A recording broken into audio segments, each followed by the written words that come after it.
Good morning, everybody. Welcome back to the vlog. It's Vinny with Lifted, Leveled, and Lowered. And today, we're reviewing my daily driver. 2018 Dodge Journey SE base model.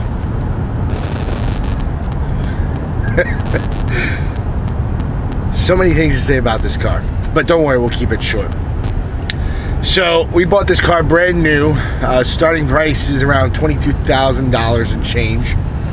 And when I tell you base model, this is the base model. No bells and whistles.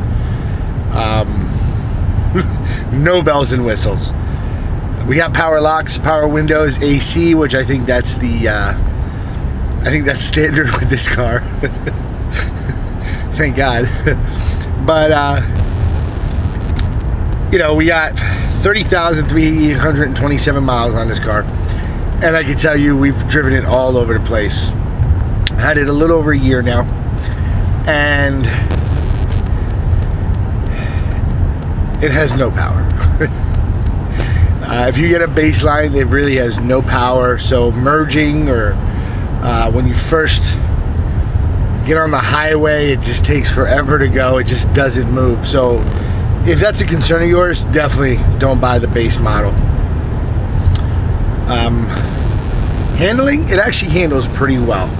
Once you hit 100 miles an hour, believe it or not, it stays in a straight line. No issues there.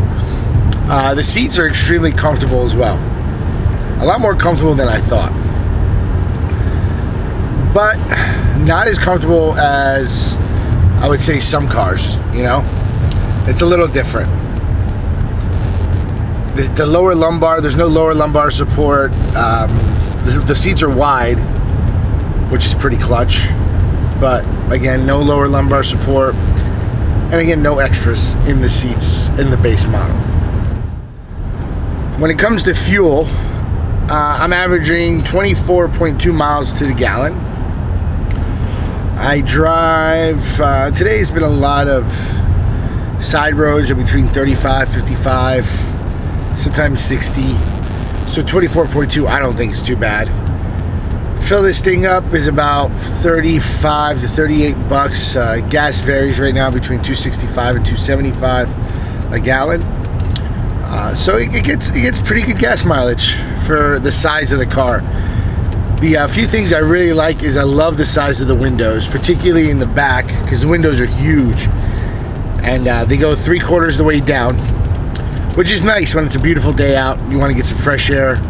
Not like a typical smaller car window. It's literally the size of a minivan door, and they open up 90 degrees, so plenty of room to get stuff in, get stuff out.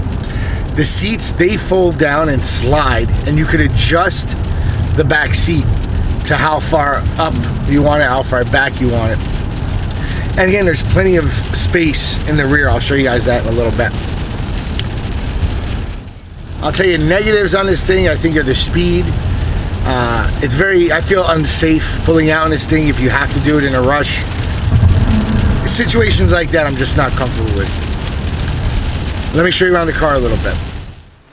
All right, it's raining out, so I don't want to get out of the car yet. So let me take you through a few of the features that this car has. For starters, to adjust anything on the tack is going to be right here on your left finger. So like I said, this car doesn't have much, so you can get vehicle speed, fuel economy, your trip info, and of course, which is nice, as shows you your tire pressure and if it's okay or not, which has helped us once or twice. And right at the top right hand corner, you'll see the temperature gauge, so pretty easy to see.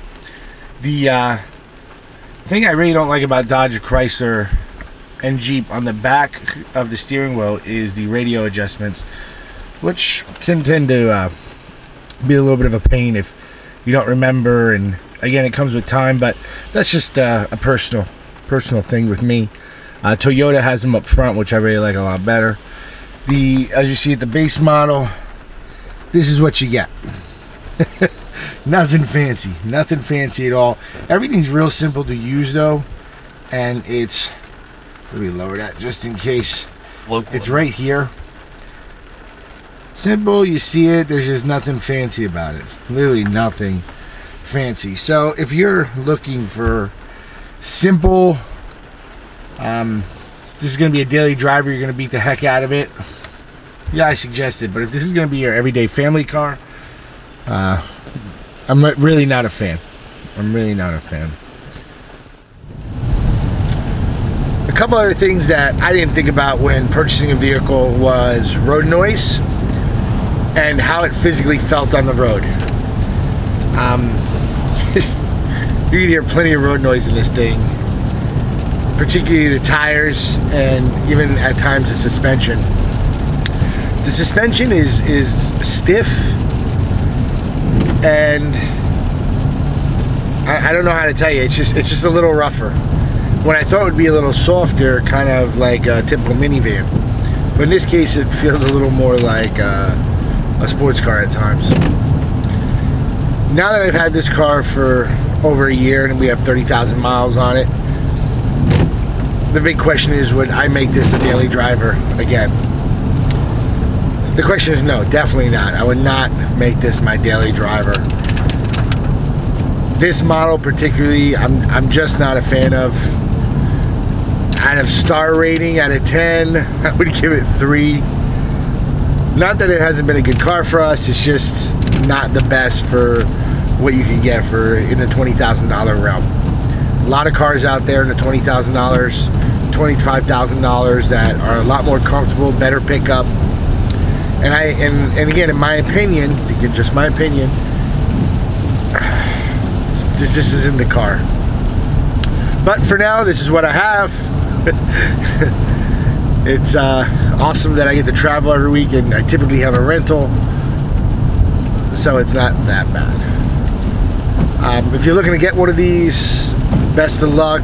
Look at the higher class models. I'm sure the motor's bigger.